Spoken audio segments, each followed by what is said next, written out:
"What the heck is that?" shouted Fear as he watched Riley and her mother standing at the pizza counter, staring at a slice covered in broccoli. "That's it. I'm done," said Disgust. Anger fumed. "Congratulations, San Francisco, you've ruined pizza. First the Hawaiians and now you," he shouted, shuddering as he thought about the pineapple that Hawaiians like to add to their pizza. As Riley and her mom walked home, the mood was somber. "What kind of a pizza place only serves one kind of pizza?" Mom asked. Joy sighed as she glanced at the day's wall of multicolored memories and noticed there were not a whole lot of golden ones. Then Riley and her mother started to talk about the long car trip to California. "What was your favorite part?" Mom asked Riley. "What about the time with the dinosaur?" Joy said as she ran to the console to pull up the memory. The happy memory was of Riley and her mom posing in front of a big cement dinosaur on the side of the road in Utah.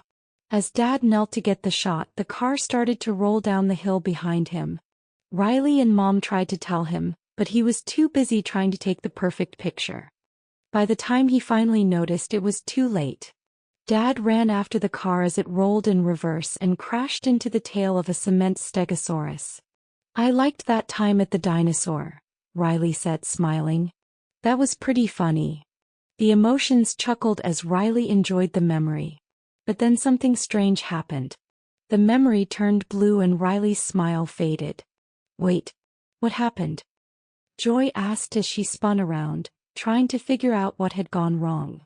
Her gaze landed on Sadness, who was standing right next to the memory. "What did you do?" Joy asked. "I just touched it," Sadness said. Joy tried to rub the memory to see if she could change it back to gold, but the blue color wouldn't come off. "Good going, Sadness," Disgust said. "Now when Riley thinks of that moment with Dad, she's gonna feel sad." "Bravo." I'm sorry, Joy," Sadness stammered. Joy told Sadness not to touch any memories until she figured out what was going on. Then she turned her attention back to Riley. Riley and her mom were coming up to a set of stairs that led down a hill. The stairs had a railing. "Get ready.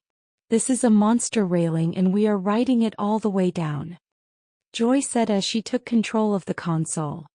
Goofball Island, one of Riley's islands of personality, lit up with life as Riley sat on the banister, about to fly down. But then Riley changed her mind. She walked down the stairs instead. "Wait, what happened?" Joy asked, confused. She gasped as a memory rolled over her feet. "A core memory," cried Fear. Core memories powered Riley's islands of personality. If Riley's core memories weren't in the core memory holder, what was controlling her personality? "Oh no," said Joy, picking up the memory. Everyone looked out the window to see a lifeless Goofball Island, completely dark and still.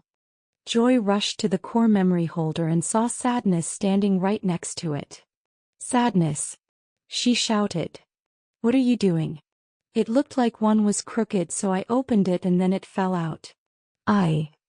Sadness said, referring to a core memory. Joy placed the memory back in the holder and everyone breathed a sigh of relief as Goofball Island started running again. Riley ran up the stairs and jumped back on the railing. "Ooh," she cried as she slid down. "I wanted to maybe hold one," Sadness admitted.